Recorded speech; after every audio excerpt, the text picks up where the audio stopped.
eu vou entrar num assunto meio polêmico aqui. Pode entrar, vamos Boa. Tipo assim, existe uma certa pureza que eu acho que ainda é preservada na fé das pessoas. Tipo assim, a minha avó, ela tem uma pureza muito, muito linda, sabe? Eu chego na casa dela, ela ora por mim, sem falar nada e tipo, pronto. Então, eu acho que ainda tem pessoas muito puras levando a sua fé a sério. Mas as pessoas precisam entender que o meio gospel é um sistema, gente. Eu vim de lá, entende? Então, tipo assim, eu ganhei muita grana no meio gospel. E eu posso falar que é um sistema. Tem muitas empresas. Então, as pessoas elas têm que tirar isso da cabeça de tentar espiritualizar algumas coisas que não existem, entende? Sim. Porque é muito sério, porque a pessoa que talvez que não tenha um tipo de acesso lá no Nordeste e a visão que um outro cantor gospel, por exemplo, tem aqui no Sudeste, ela nunca vai entender o que de fato está acontecendo, entende? Então é isso que as pessoas precisam entender. Sim. De repente ela está baseando numa boa vontade dela, sem ver que por trás tem uma máquina gigante trabalhando. Com certeza, né? Com certeza. É muito difícil isso, porque baseia a máquina toda na fé, de fato, de pessoas puras. Exato. E, né? tipo assim, eu não tô nem julgando se isso é bom ou ruim. Mas existe. E as pessoas precisam se conscientizar disso. Entende? E você viu de perto? Muito, sim. E sua ficha já caía? Que existia esse sistema? Foi caindo aos poucos. Eu vi muita coisa que, não tinha nada a ver com o que as pessoas pregavam. Vi de tudo, assim, na igreja. Vi de tudo mesmo. Tudo? De tudo, amiga. De tudo. Aliciamento, vi de várias coisas. Drogas e tal. Então, tipo assim, que as pessoas, elas precisam realmente desmistificar algumas coisas que muitas pessoas ainda acham que não existem. E, tipo assim, eu não tô falando aqui tentando julgar, mas eu preciso que as pessoas entendam que existem coisas. Sim. Entende? Nós somos seres humanos, nós estamos socializando e pessoas têm suas realidades diferentes. Então, eu acho que quando a gente tentar enxergar isso de uma maneira com mais facilidade, a gente também vai conseguir entender as outras pessoas de fora, sabe? Da nossa fé, da nossa crença. Sim. E nem o sistema que elas acreditam ser perfeito é perfeito. Não mano. Cheio de falhas. Mas não é mesmo, entendeu? É porque se usa o nome de Deus de uma forma...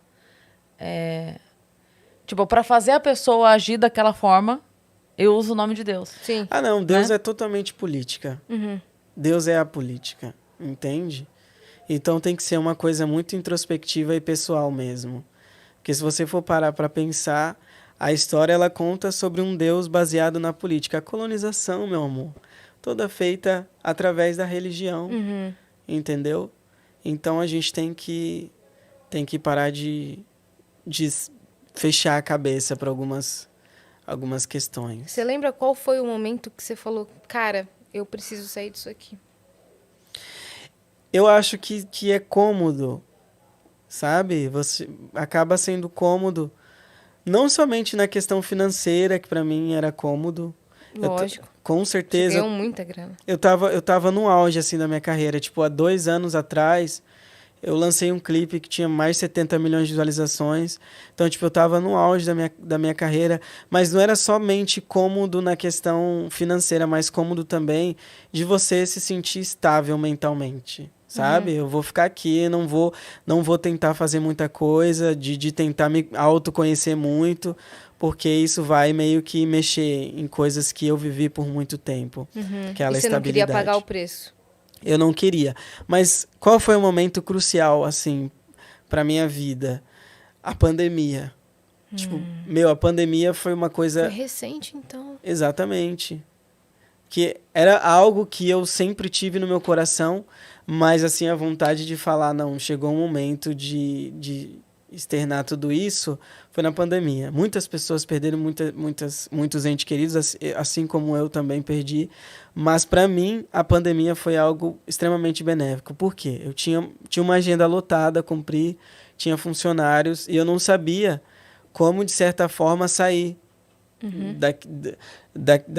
daquele empreendedorismo, sabe?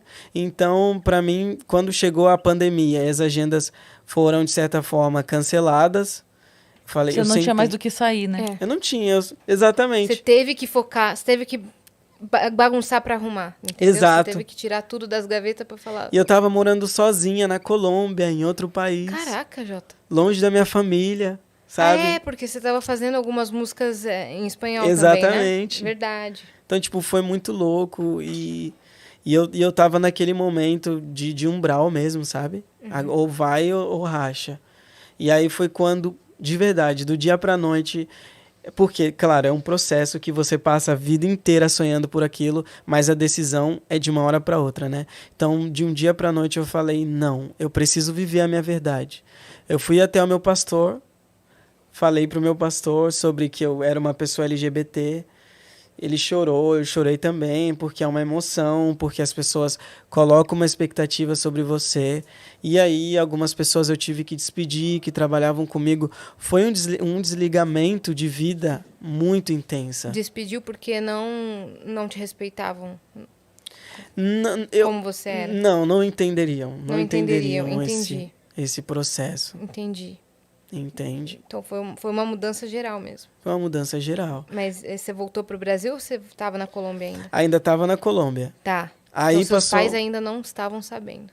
Não, meus pais ainda não estavam sabendo. Como eu sempre soube que a minha família... A minha família não, vou falar meus pais, porque a minha irmã ela é extremamente leve e ela tem um outro tipo de cabeça, assim, lá em casa. Ótimo. Sim. Só que os meus pais, como eu já sabia que qualquer coisa que eu falaria para eles geraria um grande evento, uma grande situação, então eu meio que decidi tomar a decisão primeiro e depois contar a eles, entende?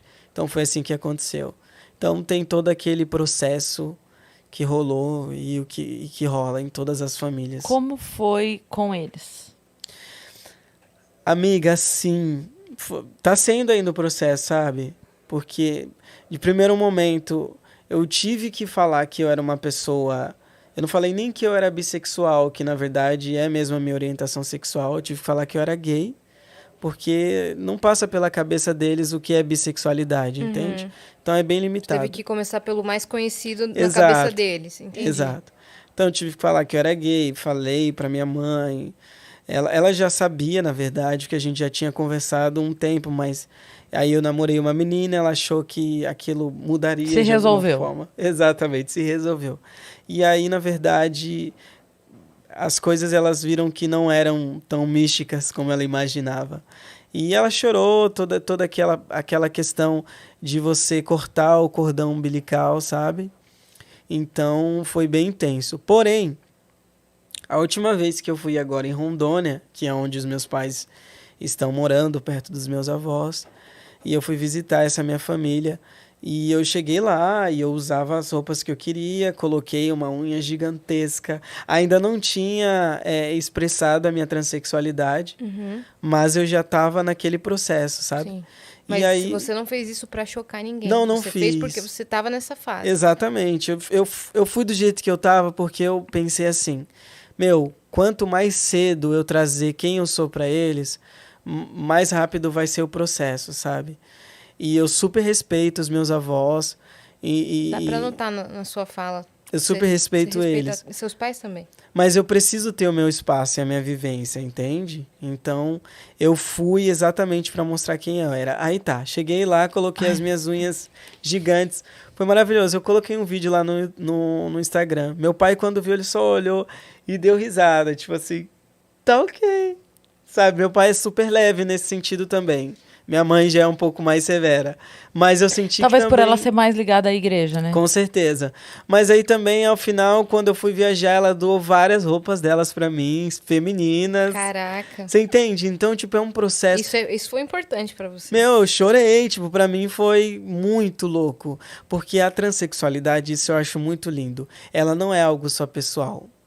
Todas as pessoas que estão ao seu redor acabam vivendo a transexualidade também, sabe? De certa forma. Porque você tem que se readaptar a muitas coisas, a conhecer novamente as pessoas, entende? Então, eu acho que ela acaba atingindo todo mundo que está ao seu redor.